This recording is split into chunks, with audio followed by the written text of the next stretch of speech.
সাকিব হাসান শেষ করে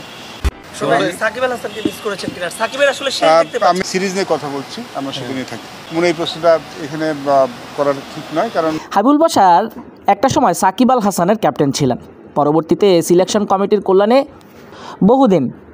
সাকিবকে নিয়েই পরিকল্পনা করেছেন তারা পরিকল্পনা এঁটেছেন কিন্তু কী দিন এলো সাকিব আল হাসানের কথা শুনতেই বিষয়টা এড়িয়ে গেলেন হাবিবুল বাশার কারণটাও পরিষ্কার সাকিব যে এখন আর শুধু ক্রিকেটার নন একজন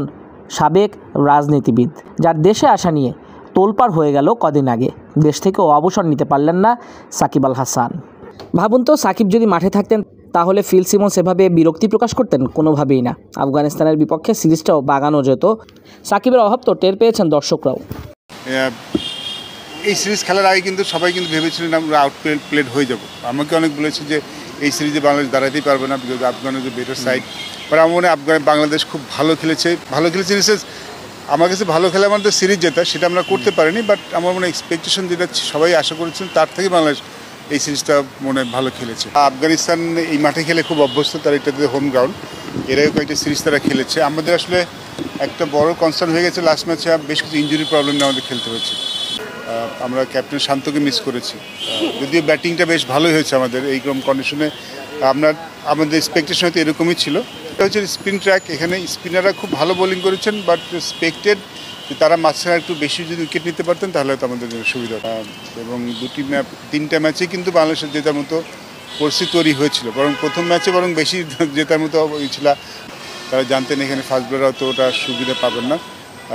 আফগানদের ব্যাটিং প্ল্যানটা খুব ভালো ছিল আমি ওদেরকে একটু ক্রেডিট দিতে চাই ইন্ডিয়ার সাথে আমাদের সিরিজটা ভালো হয়নি স্ট্রংগেস্ট অপোনেন্ট বাট সেখানে আর একটু বেটার ক্রিকেট আমরা খেলতে অবশ্যই খেলা উচিত ছিল বলে আমি মনে করি সেটাই ভাই আপনার কি মনে হয়েছে যে আমরা 250-র জন্য খেলেছি ব্যাটিংয়ে যখন আমরা ব্যাট করেছি যখন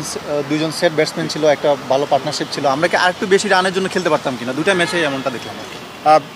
এই প্রথম দুটি ম্যাচে দেখে কিন্তু মনে হচ্ছে 230+ পার স্কোর কিন্তু গত ম্যাচের উইকেটটা লাস্ট ম্যাচ উইকেটটা কিন্তু একটু ডিফারেন্ট ছিল আমার মনে গত ম্যাচ উইকেটটা একটু বেটার ছিল আমাদের শুরুতে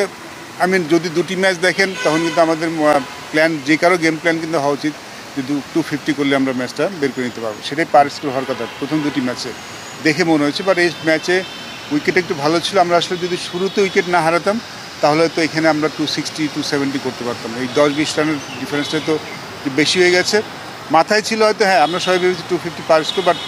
গত ম্যাচের উইকেটটা লাস্ট ম্যাচ উইকেটটা একটু বেটার ছিল প্রথম দুটি ম্যাচে ১৭তম ওয়ানডেতে মিরাজের ক্যাপ্টেন্সিও শুরু হলো মিরাজ ভালো খেলছেন এবং সামনেও কিন্তু আরও এই ম্যাচগুলোতে নেতৃত্ব দেবেন কারণ শান্ত যেহেতু থাকছেন না অ্যাটলিস্ট টেস্ট সিরিজে থাকবেন না ওয়েস্ট ইন্ডিজের বিপক্ষে মিরাজকে কেমন দেখছেন এবং তার ক্যাপ্টেন্সি কেমন হতে পারে মিরাজ তো নতুন ক্যাপ্টেন নয় মিরাজ তাও ক্যাপ্টেন্সি করেছেন মিরাজ তো